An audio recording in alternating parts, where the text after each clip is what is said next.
What's up, guys? My name is Audrey Ramos, and I have a guest speaker with me today. Hi, my name's Lauren. And today we're going to be talking about a more serious kind of topic. We're going to be talking about car accidents, specifically who's involved in them, how many of them happen, and how we can prevent them, as well as why it's important to prevent them, and other ways you can find more information about them.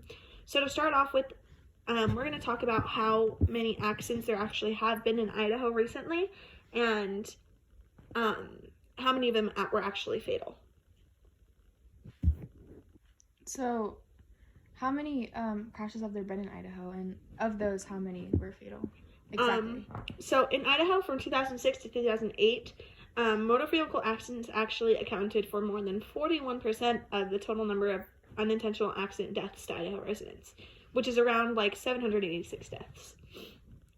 And yeah, and from 2006 to 2008 as well, an average of 262 Idaho residents died per year in a motor vehicle accident. Wow. So who make up those, like, the majority of those crashes? So the largest percentage of motor vehicle accident deaths were to those between the ages of 15 and 64. The number of deaths to men aged anywhere from 15 to 64, which is around 631 deaths, and it was more than double the number for women age groups of the same thing. And the women's accounted for 175 deaths. So, like, are there any ways we as drivers can prevent accidents on the road? Because it seems to be pretty common, right? Yeah, so there's actually a whole bunch of many different ways that we can actually prevent them, and it may not actually seem like it, but there are, like, so many different things, like more than at least 10 different ways that we can be safer on the road and prevent these crashes from happening, because they really aren't good, obviously.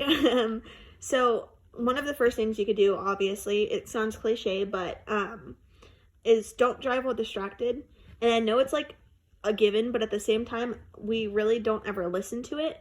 Like, you pull out your phone all the time, I feel like when I'm driving, I definitely see people. Right, exactly. Yeah. So, like, even I do it sometimes. I pull out my phone when I'm driving, and, like, it's not a good thing to do, because you may think, like, you're skilled enough to, like, drive while looking down at your phone and everything, but, like, a crash can happen within seconds, and looking down at your phone to check a text message from your boyfriend, or, you know, like, just to check your phone isn't worth the life, you know? Right, and I feel like people get more comfortable, like, the more they do it, because they're like, oh, well, nothing happened that time, but, like, they don't realize that it can change depending on the circumstance. Like, exactly. It's not going to be safe every single time that you do it. You know, we do it once and we're like, oh, we were okay, let's do it again. Like, no, it's not a safe thing to do. So one of the main things that you should do is don't drive while distracted, because it is easy to get in a crash, even if you've done it before and, you know, didn't get in a crash.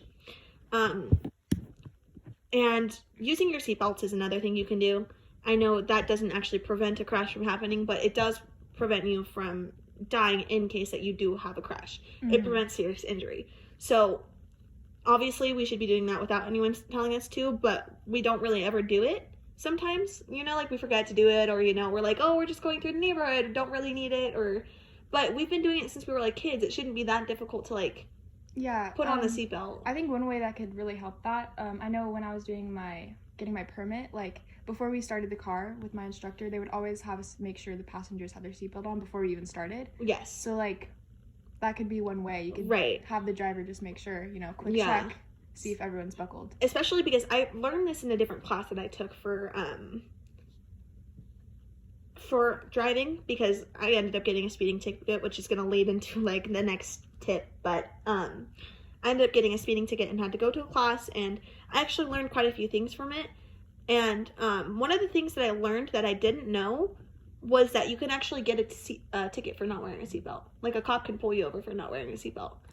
And they can fine you for you as well as anyone else in the car that isn't wearing a seatbelt. Yeah, I think that was actually talked about, Yeah, which I didn't know, and I was like, should start wearing my seatbelt and making sure everyone else is, you know, because if I can get fined for that, I'm not going to want to do that, right? Right. And that's also good. Thinking about that is also going to want to make us put on our seatbelts. Not if clearly our life should be more of enough of a reason to put on our seatbelts, but sometimes it's not. So I guess if we just remind ourselves that we can get a ticket for it, we'll probably want to do it. Mm-hmm. And that leads into the next one, that's do not speed. I know it's hard to do. I know it's fun. I know it's like thrilling. It is. It's fun to speed, you know? Like it's thrilling, but it's in the end it's like not worth it. It is. It's like thrilling, but in the end it's not worth it. It's like not worth the life, you know? Yeah, no, obviously. It's like because you're not only putting yourself at danger, but other people. Exactly. That's a huge toll. Like, imagine if, you know, you were responsible for the death of someone. Like, right. That's like a huge thing. Like, you'd have to think about that for the rest of your life. Yeah. Like, oh my God, my actions were the reason that I killed a person, you know? Yeah. Like, it's not worth it. It's just go the speed limit. It's not that hard. Even if you're late to a place, I know it's easy to speed because you're annoyed or like whatever, but like just don't because in the end being late is less of a penalty than losing a life or costing someone their own. Right. And then another thing is to never ever drink with any alcohol in your system or any kind of drugs. Obviously we as teens shouldn't be doing that anyways, but don't do it. There's a bunch of different ways now that you can get home safely without having Uber, to drive. You could. Right. We have all these like new different things. For those people who are legal. Right. Illegal to drink, right. Yeah. But even then, if you're like a teenage person, our generation now is a lot more lenient with those kind of things than the generations before. Like, my parents personally tell me all the time, like, if you get drunk, which, like, don't do that because it's bad, but if you do, don't try and drive home. Just call us. We'll be mad, obviously, but we're going to be more happy that you decided to call us rather than get behind the wheel and crash and have us lose a child, you know? Yeah, in situations like that, I think it's really important to weigh out the consequences. Like, yes, you're probably going to get chewed out, but, like, what is worse? Like, being pulled over and... like going to jail or like dying versus calling your parents and have them yell at you for a couple minutes. Like, right, exactly. So a little grounding, a little lecture is, you know. Right, but again, you shouldn't be doing that. Right, exactly. And then another tactic you can use is being prepared, because when you know where you're going ahead of time and you know your turns and you know exactly what you're doing, you're less likely to be confused in where you're going and cause a confused crash, you know what I mean? Yeah, my mom, she likes to say directions last minute, and so it gets you like panicked because you have to like quickly switch lanes, and then that's what causes crashes because you don't really pay attention because you're like, oh, I gotta get over, you know? Right, you know, so be prepared. And then going along with being prepared is prepare accordingly to the weather. You want to watch what the weather is. Like, if it's raining the night before, those roads are obviously going to be slick, so don't make sharp turns. Like, don't speed, slow down sooner than you normally would, stuff like that. Just be prepared, as well as, like, if it snowed the night before, it could have melted. Just assume that there's black ice, and be careful. So that'll help, because I know a lot of the crashes are during winter time when people don't pay attention to the black ice on the road because it's pretty not visible, you know? So if you pay attention to that and just assume that it's there and drive more careful, that'll definitely help. Yeah. And one of the last tactics right now that I'm going to give you is being a defensive driver. A lot of the time when I was driving, my parents told me every time I got behind the wheel, they told me to be a defensive driver, because you can't control the actions of other drivers, but you can control your own. Yeah. So if you just watch out for other cars and pay attention to what they're doing, not more so than what you're doing, but play that into the way that you're driving. So if somebody else is speeding behind you, change lanes and let them pass, or, you know, just if somebody pulls out in front of you, slow down. Like, just watch what others are doing, because just because you're being safe doesn't mean the others will be too. So just watch what others are doing and be a defensive driver. It's kind of like with if you had a toy that you'd want, like that you love, and you don't want your sister to get to it because she's gonna ruin it. Like, you'd try everything to like protect it, you know? Yeah. In the same case, it's like kind of like that, where like you and your car, like your toy, and you don't want the other people around you to like affect it. So just put yourself in that scenario and think about it in that way, because being a defensive driver will actually really help in the end. Yeah. So, that's really it for the tips that I have. There's obviously more that we can go through, but that's really all the tips that I have for you today. Okay, cool.